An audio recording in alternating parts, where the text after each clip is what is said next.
you have a car wreck and you're disabled, God was sovereign. Yeah. We're fallen creatures in a fallen context. And so always attributing anything and everything to Satan, I think, is a little too far to go.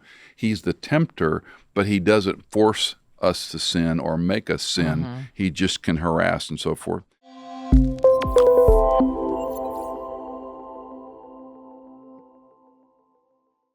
Well, welcome to Ask Dr. E. I had to switch it up just a little bit because we were talking with our production team how I say it exactly the same every time. So this is Ask Dr. E, where Dr. Michael Easley answers your biblical or theological questions in usually, mostly, sometimes 10 minutes or less. We do try really hard. We actually were having a fun conversation about recording some of my kids asking questions, but to toss that out now, if you've got a kid or a grandkid that you know has a great theological or biblical question, call the number. The number's in our show notes, and we would love to hear their little voices and love to answer their question. Gotta be a voice, though. We want to hear the voice. Yeah. Don't text it or email it, because we want to hear the child's voice. And honestly, you don't even have to call the voicemail. If you want to do a voice memo on your phone and text that or email that in, we'll take it. We'll take the recording however we can.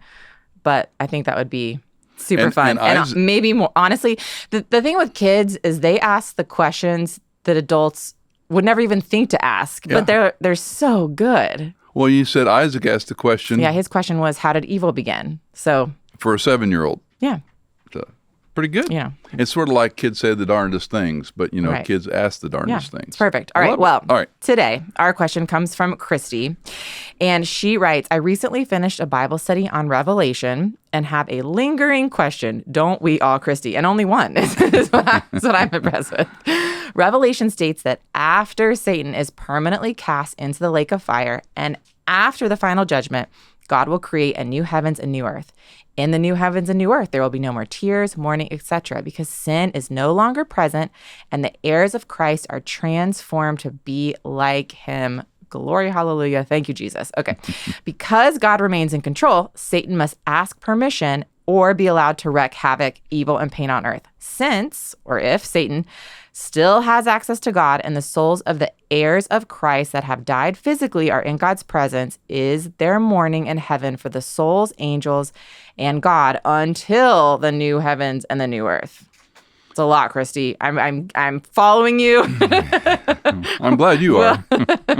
I worked a long time on this one. And we talked about just taking a real quick, there's three different, typically, there's actually more, three different broad stroke views of end times is amill, post-mill, and premill. Yeah. So very quickly, postmillennial believes that the 1,000-year leads up to Christ's second coming, and Christ returns after post-millennium. Yes. Amill, meaning no, negative. There's not a literal 1,000-year reign of Christ at all. They consider his reign between first and second coming. So you'll hear the now and not yet sometimes lingers. Yeah. It can be used that way. Premillennial is where I land, is there's a 1,000-year literal millennial reign where Jesus Christ comes. It's after his second coming, and he returns before the literal 1,000 years. So premillennial. Okay? So Jesus returns and he then returns reigns. Before the literal 1,000 years. Yeah. So but he returns to reign. Yes, he's going to reign on earth for that 1,000 years. And where do you think the rapture happens? Where physically? No, Let's get to that. Okay. Let's get to that. But you got to keep that in mind, because depending on commentaries or church backgrounds, your PCA, whatever, you're going to hear different takes on this. Read this chapter, yeah. So I want to read a couple of these verses, because what Christy references, I want to go to the text.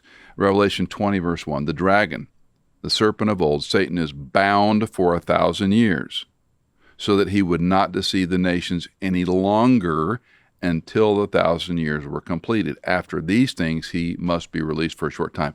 So not to get too grammarian on us here, but deceive the nations any longer until, will he still be deceiving the nations? That's sort of the implicit question she's asking. Yeah. Let's continue on with the passage. Verse 7.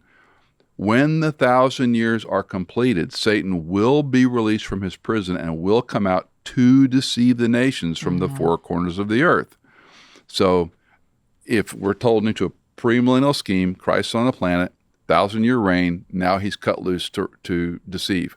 Now, people that come to Christ during that millennial reign, we understand will die a martyr's death. Okay. They will not be raptured in the sense of those on the first set of raptures. Why would they die a martyr's death if Christ is reigning? Why would they be martyred for their faith? Because of what happens in this deception and the wars that are going to follow. So if they survive the 1,000 years, yes, because you would assume lots of people die. People will, yeah, of course, generations. Unless our lifespan changes when Christ returns. I don't think. Yeah, that's an interesting thought. I haven't ever gone there. Let me continue reading. Gog and Magog, to gather them together for war. The number of them is like the sand of the seashore, and they came up on the broad plain of the earth, surrounded the camp of the saints. And the beloved city, which is Jerusalem, Israel. And fire came down from heaven and devoured them. And the devil who deceived them. So that's where, Christy's implicit question, so he's still at work, was thrown into the lake of fire and brimstone, where the beast and the false prophet are also, and they're tormented day and night forever and ever, contrary to the annihilation view. Now, the idea that Satan has to ask permission from God, I think, is overwrought. Okay. If you read the passage of Job carefully, he says, "Consider my servant. Have you considered my servant?" It's not like he said, you gotta have permission. Now he gives him a limited impact on him. You can't touch his life. Don't do this. Right? You can't touch his life. So, what I would say from a broad theology, he doesn't have to ask permission to do anything because he's the tempter. He's the liar. He's the father of lies. Remember when he tells Peter, Satan has asked to sift you like wheat. Now, that's a specific one. Yeah. Have you considered my servant Job? Well, the only reason he blesses you because your hand's on him. Now, I don't think God in his sovereignty, nothing happens outside his allowance in the big picture. Yeah. You have a car wreck and you're disabled. God was sovereign. Yeah. We're fallen creatures in a fallen context. And so always attributing anything and everything to Satan, I think, is a little too far to go. He's the tempter, but he doesn't force us to sin or make us sin. He just can harass and so forth. And we'll get to some more of his specifics. A few observations why I think this is important. It confirms Satan's nature is unchanged and incurable. Satan, before the fall, if we go back to Ezekiel and Isaiah, where the passages, the I will passages, the King of Tyre passages, where he leads legions of angels away from heaven, it reveals mankind's depravity. Even though Christ will be on earth for 1,000 years, literally reigning, men are still born in depravity. Yeah. And believe it or not, they're still going to hate this leader. Yeah. Even though he's doing all these good things. Yeah. Third, once again, it confirms God's plan from eternity past. Because when he put Adam and Eve in the garden and prescripted this, he knew the outcome. He made the one solution for this. None of this surprises him in salvation history. And fourth, to deceive the nations and gather them for war is what we read in this passage. Yeah. So they're fighting against this world leader. Now, remember, through all history, we're looking for the Antichrist, whether it's Hitler. Some people think it's Trump. Some people thought it was Obama. Right. By the way, there's more than one Antichrist. There are many Antichrists, but we think of this one power. Sure. And so if we play this scheme out, and you've been to Har Megiddo. You've been on the top of the church and looked out over the valley of Har, the valley of Megiddo, where we get the word Armageddon. And we talked and there's actually an Israeli airstrip underground there on a clear day. If you're on the top of the church, you can see jets doing touch and goes. I don't know if they did that day when we were there. Yeah, they did. But there's a whole wing underground. And so you look at this valley and go, the nations of the world are going to gather at Har Megiddo to fight Christ. Yeah. So this is why Middle Eastern activity always intrigues the believer who's looking for the end times. Like, oh, maybe this is the assembly. Yeah. And by the way, there's no great war at Armageddon. Right. It's just an assembling. Yeah. They just assemble because you can't fight against Jesus. So even though the millennium gives a perfect environment for human beings to respond, and Satan is bound, and from a theological standpoint, why is he binding Satan? And I would argue and this gets some of my Reformed friends upset when I use the word dispensationalist, but I think from a dispensational viewpoint, God is showing no matter what I do, people are going to rebel. Even if I remove Satan, the temptress, the prince of lies, man at his heart is still evil and still is not going to choose to trust me, worship me, submit to me. And that's why I think dispensationalism is a way of thinking theologically. It's not different ways of salvation. It's that in these economies of time, as Paul refers to in Ephesians, there's different ways people respond. And Jesus says, no matter what I do, I can show you miracles in Exodus. You won't believe me. I can part the Red Sea. You won't believe me. Come back from the dead. You won't believe me. I'll get Satan out of the picture. You still won't believe me. So, I mean, it's a philosophical point, but I think it's important. No, I love that thought, because I was actually going to ask you, like, what's your take on this? Why does he remove and then release? I found a pretty cool quote from Walvoord in his Prophecy Knowledge Handbook. He says, even though the millennium provides a perfect environment for humanity with abundant revelation of God's power, the evil heart of man is manifest in the fact that people reject Christ and follow Satan when he's loosed. So that seems to me to be the deception, not whether or not, in this the way Christy articulated her question. Well, how can he still deceive these people? I mean, isn't God keeping him from that? Does he need permission? I think it's a little overworking the text. With the text just going on face value, he's locked away for 1,000 years. Then he's allowed to be the tempter, the deceiver, the father of lies, etc. Now, to the question specifically, those in heaven will mourn or weep at the souls of angels. And so I think not. I think we're working the text too hard. I don't think that's what Revelation says. The believer will have shed her sin nature in heaven, will be made new again. And the things that tempt us today or grieve us today, we won't be tempted. Will we be grieved? I don't know. I think the overwhelming presence of Jesus Christ is inestimable to our brains and hearts.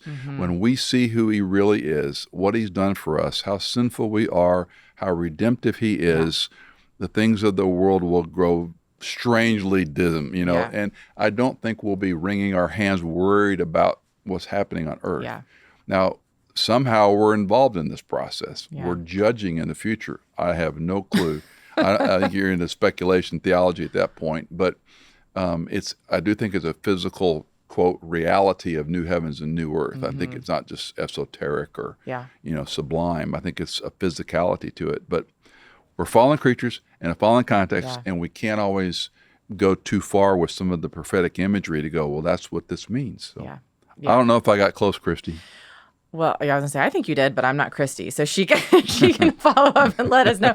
I think one thing when I was reading this, and I think you answered this, but because we talked about this in my BSF group too, people who are in heaven now, the text doesn't promise that there's no tears or no mourning at this moment. It's the new heavens and new earth. But as we were talking, exactly what you said, I think my comment was, they're in the presence of Jesus. So whether or not they're aware of what's going on earth, you would think that would grieve them or all these different things. Like, they are still in the presence of the triune God. And exactly what you said, I think we vastly underestimate what that means. So, but it's a kind of fun thing to think about. Yeah, it's fascinating. And again, I mean, the old limerick, pussycat, pussycat, what did you there? I frightened a little mouse under the chair. The cat's gone to see the queen. Right. But the cat sees what the cat wants to see. There's a mouse. Right. You've missed the majesty. Yeah. And in our glorified state, we're not going to see mice. Right. We're going to focus on how am I here? Yeah.